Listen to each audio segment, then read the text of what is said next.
Shalom, shalom, amigos e ouvintes do canal Israel no Caminho. Eu sou Ivani Camargo, estou aqui com o Sami para falarmos dessa paraxá, Vaishlach. Isso. Essa paraxá está na Torá, na Gênesis 32, 4 até 36, 43. Na leitura dos profetas está em Oséias 11, 7 a 12, 12. E na Nova Aliança, em Mateus 26, 36 a 46, e no Salmo 140. Certo, Sami? Shabbat Shalom, pessoal, verdade. Por enquanto você acertou tudo. Deixa eu, entretanto, dar uma explicaçãozinha que eu acho que é interessante. Existe muitas vezes uma diferença entre o texto da Bíblia traduzida e o texto da Torá. Então, quando a gente pega, por exemplo, a Torá, Vaishlach, ela começaria no versículo 4 do capítulo 34, do capítulo 32. Mas nas nossas traduções começa no versículo 3. Já Oséias tem uma situação similar no final. No Ah, texto original em hebraico, acabaria em Oséias 12:11, mas a tradução acaba em 12. Por que que eu estou explicando isso? Porque se você pegar 32:4, você perde o sentido do nome da paraxá. A paraxá Vaishlach significa enviou. E no versículo 3 começa: Então Jacó enviou mensageiros. Essa situação, às vezes, parece até um pouco confusa quando a gente pega o que é o nome da Paraxá com o texto da Torá. Então, isso, é feita essa verdade. explicação, muitas vezes a gente começa a conversar antes da gravação e aparecem as dúvidas. Eu achei ótimo poder ter a oportunidade de explicar a vocês, nossos YouTubers espectadores, algumas minúcias, por que que às vezes parece que não fecha a história, né, Ivani? É verdade, eu mesma falava enviou, enviou, enviou. Mas essa paraxá, assim, eu gostei tanto dela, Sami, porque trata, para mim, trata um pouquinho de uma trajetória, a trajetória de Jacó, né? Se eu fiquei, é, eu fiquei assim muito impactada quando Jacó sai da casa dele, não está nessa paraxá, está em 28:18, né? Sai da casa dele e vai para a casa de Labão, lá para outra terra, fugido. E ele, em 28:18, ele fala assim, ele fala, fez também Jacó um voto, dizendo, se Deus for comigo e me guardar nessa jornada que empreendo, e me der pão para comer e roupa para que me vista, de maneira que eu volte em paz para a casa do meu pai, então o Senhor será o meu Deus, e a pedra que erigi por coluna será a casa de Deus, e de tudo quanto me conceder, certamente tirarei o dízimo. Assim, em Betel ele fez isso. E aí, agora nessa nossa paraxá, em 35:3, ele fala em Betel também. Então, em Betel, quando ele foi, ele levanta uma pedra de adoração a Deus e fala sobre essa sua jornada que ele vai ter.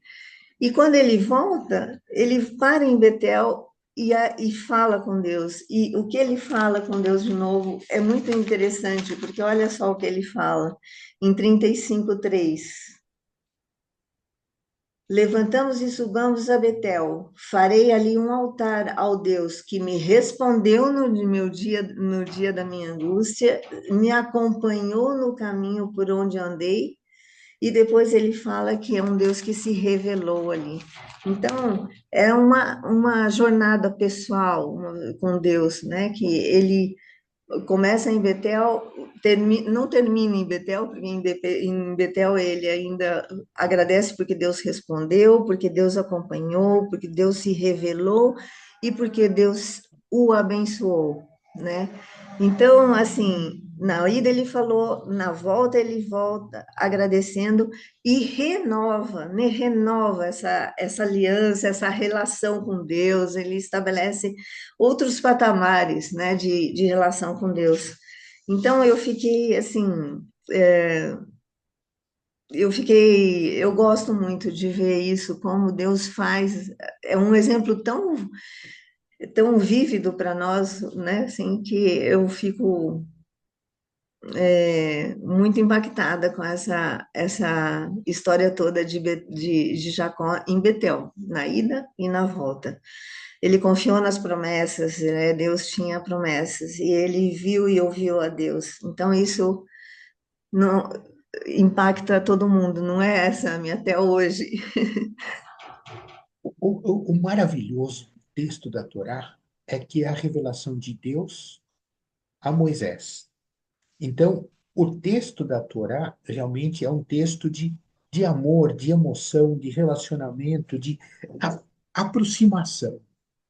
E aquele Jacó que faz o primeiro, que, digamos assim, o primeiro compromisso diante de Deus é um pouco meio complicado, né? Porque ele diz assim, caso você me abençoe, né? E na volta ele diz assim, não, pera, hoje eu já acredito em ti. E o aprendizado é que justamente a nossa caminhada com Deus nos tira de um lugar de arrogância, eu sei tudo, deixa comigo, deixa, né? E, de repente, Deus dá para a gente uma paulada na orelha e a gente acorda. E a paulada É, na orelha que Jacó recebe é quando justamente enviou Jacó, na hora que ele está voltando para casa, enviou Jacó mensageiros. Ó, avisa o meu irmão Esaú que eu estou voltando. Mas sabe o que que é? Esse cara vai se lembrar de que 20 anos atrás ele queria me matar porque eu tomei a bênção dele. pois é. Aí trazem uma notícia para ele. O teu irmão está vindo com 400 homens. Deus, o que que eu fui fazer? Né? Eu fui avisar meu irmão numa boa, mas ele vem com 400 homens. E aí Jacó faz uma afirmação sensacional. Olha só, É. Gênesis 32, a partir do versículo 9, e orou Jacó, Deus de meu pai,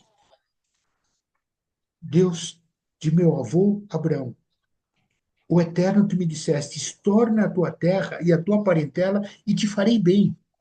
Mas aqui no versículo 10 ele é impactante. Sou indigno de todas as misericórdias e de toda a fidelidade que o tens usado para com teu servo, pois com apenas o meu cajado atravessei esse Jordão e já agora sou dois bandos. E a Deus, Que tremenda afirmação. Vejam vocês, que coisa impressionante quando a gente descobre de que eu não sei, que eu não consigo, que eu não posso. E muitas vezes a gente chega a alguma conclusão do tipo: ah, Deus não me ouviu, deixa. Mas Deus responde a todas as orações. E um pouquinho mais responde. adiante, no versículo 24, Deus manda um homem lutar com Jacó. E os dois lutam. E, de repente, Jacó se deu conta: eu não vou ganhar essa. Aí, esse homem não consegue. Jacó não consegue prevalecer contra ele, ele não consegue. É uma luta meio empatada. Aí, tá, eu vou descendo, eu vou embora. Aí Jacó diz assim: não, pera, agora eu me dei conta. Deus me pôs para lutar com este homem em teu lugar, para que você faça minha luta com Esaú, meu irmão. Amém. É E isso. o que que acontece? Eu estou lutando contra Deus. Antes de você ir embora, me abençoa. E aí vem a bênção de Deus, livrando Jacó da possível briga com o irmão dele. E não somente abençoa Jacó, como ele muda o nome. Príncipe de Israel, Israel. Né? E é aqui onde eu vejo que existe a transformação de Jacó para o que você estava dizendo, Ivani. o encerramento da caminhada dele com, em inglês tem flying colors, quer dizer, o melhor de tudo. O cara chegou no chapéu, né? Então, eu acho que a nossa caminhada com Deus nos tira de um determinado patamar e nos leva a um patamar de proximidade com Ele quando a gente quebra o nosso coração diante dele. É por isso que Verdade. aquela oração de Jacó é um momento transformador e que cada um de todos nós precisa se dar conta. Porque nós não somos merecedores de nada. Imagine você, de que a gente não consegue fazer o básico dos mandamentos de Deus, como é que Deus vai querer que nós nos aproximemos dele se ele é santo? Kadosh, Kadosh, Kadosh, santo, santo, santo. E aí chego eu com um bando de pecado nas minhas costas, a minha mochila fica pequena da quantidade de pecado que eu estou trazendo junto. Como é que a gente se aproxima de Deus hoje, neste momento? É quando a gente quebranta o coração, né, Ivani? É verdade. É verdade. Porque pensa só, nessa caminhada que Jacó fez com Deus, na verdade ele enfrentou muitas dificuldades, né? Ele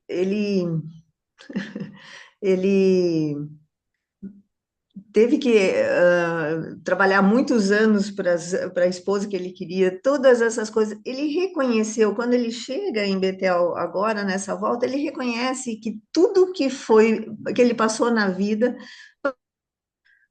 porque Deus quis, e Deus torceu ele, né, deixou ele bem uma renovação nessa relação com Deus. Então, assim, realmente, tudo que Jacó sofreu, ele sofreu que vinha de Deus e ele sentia o acompanhamento de Deus. Por isso que ele é, pôde reconhecer depois de todos esses 20 anos que ele volta, ele reconhece, Deus se revelou e Deus estava comigo e Deus, né, trabalhou a vida de Jacó para eles reconhecer que ele não era nada, como ele saiu lá, ele não era nada, e voltou Israel, saiu Jacó e voltou Israel, mudou o nome, deixou toda aquela ídolo para trás, toda a sabedoria, todas as coisas dele para trás, para se encontrar com Deus, né? Agora, põe isso na caminhada de cada um de nós diante de Deus. Eu vejo de que hoje nós temos uma necessidade de nos reaproximar de Deus, limpos do peso do pecado, e isso é um trabalho sensacional que nós não conseguimos fazer por nós mesmos. É o Espírito Santo, o Ruach HaKodesh, aquele Ruach Elohim, o Espírito Santo, o Espírito de Deus, que vai trabalhar em nós. Hoje nós temos alguns privilégios que na época de Jacó, na primeira aliança, não tinham. Por quê? Porque o Espírito Santo ia e voltava, ele não se firmava. Hoje nós temos o privilégio de ser cheios do Espírito Santo caso. Como é que está o teu arrependimento diante de Deus? Como é que está a tua caminhada? Será que você chegou ao ponto de dizer que nem Jacó, eu sou indigno das tuas misericórdias? Esta é a curva de inflexão. Sairmos do deixa que eu resolvo para, Senhor, em humildade, eu preciso da tua ajuda. Essa Exato. é a grande sacada, né, Ivani? A gente vê um pouco em Oséias, não é, Sami? Em Oséias, a gente, né, o quanto Oséias tinha uma consciência profunda do amor de Deus, né? Ele tinha, assim, não era, ele sabia que Deus não estava rejeitando o seu povo, mas ele estava corrigindo o seu povo na sua caminhada, né? Então, assim, ele estava oferecendo. Oséias fala que Deus chama de volta um povo para oferecer misericórdia, perdão. Então, assim, parece a graça, né? Parece a graça abundante. Parece um raiar, assim, um pouquinho em Oséias, o raiar da graça que a gente vai ver depois com Yeshua, né? Sim, mas veja, a graça estava disponível o tempo inteiro. O tempo todo. Éramos nós que precisávamos do Brit Milá de coração, da circuncisão do coração. Enquanto a Sim, gente não coloca o nosso coração, A, a sabedoria da Bíblia é de que ela nos leva a dois tipos de situação. Ou a gente lê a Bíblia como um gibi, ou a gente para entender aquilo que ela está te contando. E ela está te dando esses vislumbres de graça o tempo inteiro. O tempo todo. Tá? Isso é Veja verdade. que Jacó foi abençoado de todas as maneiras. Aquela passagem que ele descasca as canas para o gado forte e cobre com gado, é impactante isso, e é por isso que a gente insiste tanto para vocês, youtubers espectadores, leiam a Bíblia nos trechos que a gente fala, para vocês verem o contexto que nós estamos comentando. Mas essa sensação, imagina o Espírito Santo dizendo, Jacó, vai lá descascar as árvores. Deus, o que, que eu vou descascar uma árvore para o gado ficar mais Essa forte, devia mais ser grande? mais incrível ainda. Então, são essas coisas que mostram que a graça de Deus está presente. Cabe a nós ver. E Uhum. eu sempre digo que, graças a Deus, eu sou míope, porque aí então Deus consegue me mostrar as coisas que Ele quer que eu veja. Né? Eu acho que todos nós temos esse defeito. Né? Sim. Precisamos abrir os olhos para ver a graça de Deus, mas ela não é gratuita. E aqui é importante você lembrar disso. E eu gosto de insistir: você merece graça? Você merece misericórdia?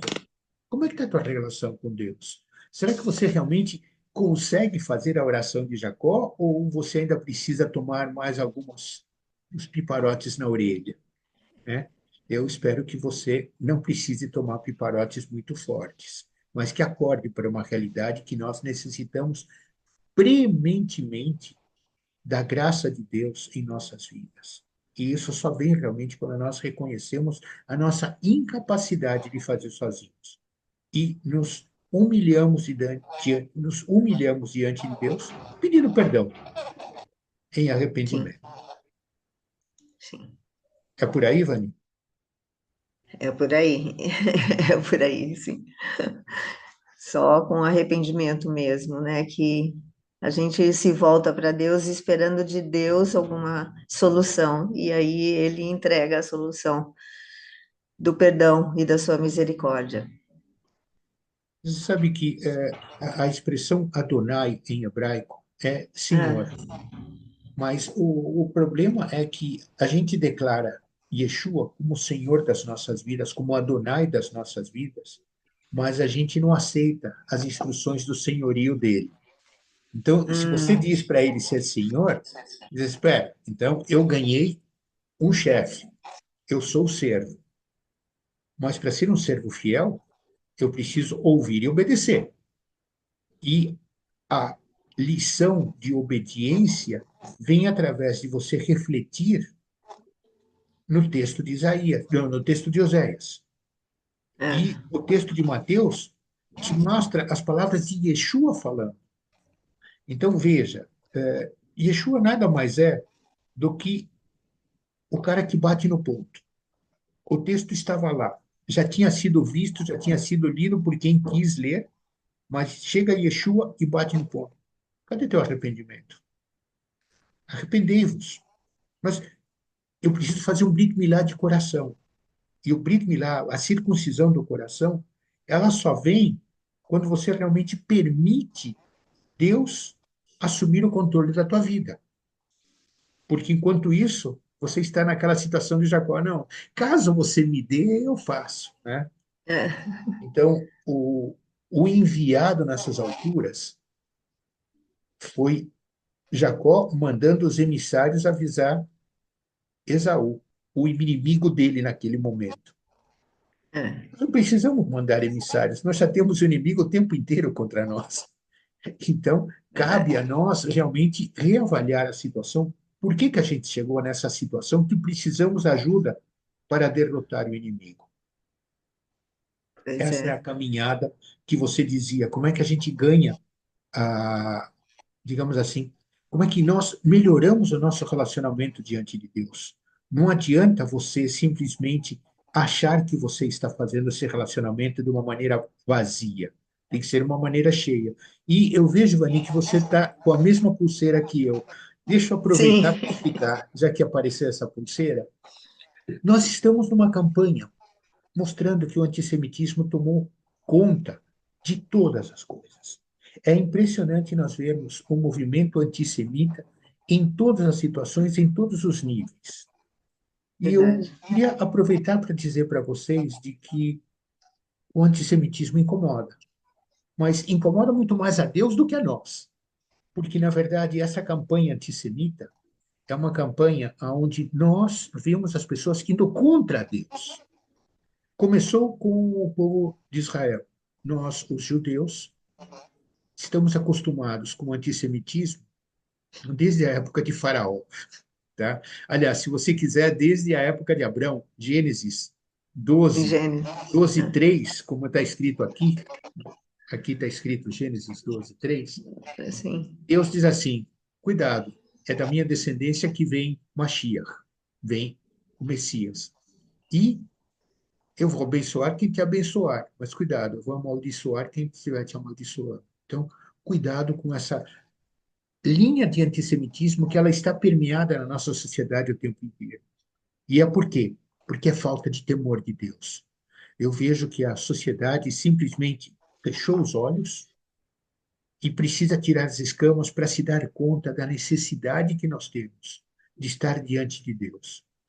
Começa com os judeus, mas lembre-se de que o próximo passo é todo aquele que segue Yeshua. deixa. Tanto seja que você vá na igreja pentecostal, batista, você vai ser atingido por essa onda porque ela não para só. Então, cuidado com a tua relação com Deus. Cuidado, porque é frágil como um cristal. E cristal, você sabe que quando quebra, não tem conserto. Pois é. Eu vejo Isso. que. Desculpe, você interrompi, Vani, por favor. Não, e sabe uma coisa que eu fiz uma relação agora, Sami, que você fala, como assim como Jacó lá se lutou com o anjo e lutou esse momento em Yeshua, em Mateus 26 que fala que Yeshua está lutando lá no Getsemane, está lutando para fazer o sacrifício dele, né? Ele está lutando com Deus, porque ele estava sofrendo, que ele tinha que se entregar, que ele tinha que ser.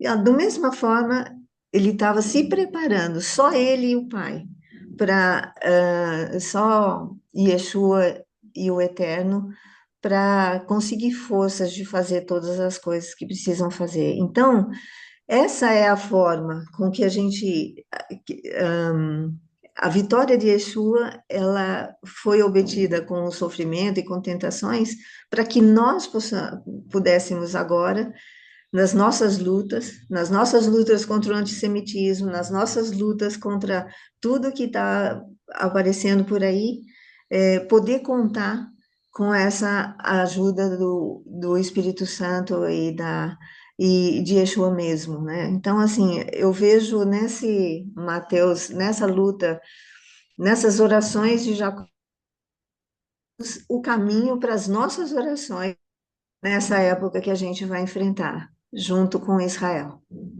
Que os Estamos cristãos vão enfrentando enfrentar junto com Israel. É isso isso aí. aí. Então, para vocês, cabe o recado, vai Vaishlach, enviou. Mas não precisa enviar os mensageiros. Envia teu coração. Coloca o teu coração diante de Deus. E isso, com toda certeza, vai te dar muito shalom no teu Shabbat. Não somente neste Shabbat, mas no resto da tua caminhada. Coloca-te diante de Deus. Né? Arrependa-se do fundo do coração dos teus pecados. Busca o Eterno de todo o teu amor. Então, isso. Porque é muito fácil falar em amor. O problema é você colocar esse amor em prática. Então, pega esse teu amor, coloca diante de Deus e diz assim, ok, me ensina a amar. Esse talvez seja o ponto de reflexão mais complicado para esse teu Shabat. É isso aí, Vani? É isso aí. Esse Shabbat é um Shabbat para sempre. É isso aí. Que todos nós possamos celebrar muito, muito esse Shabat com Shalom. O Shalom que vem de Deus. Shabbat Shalom. Shabbat Shalom.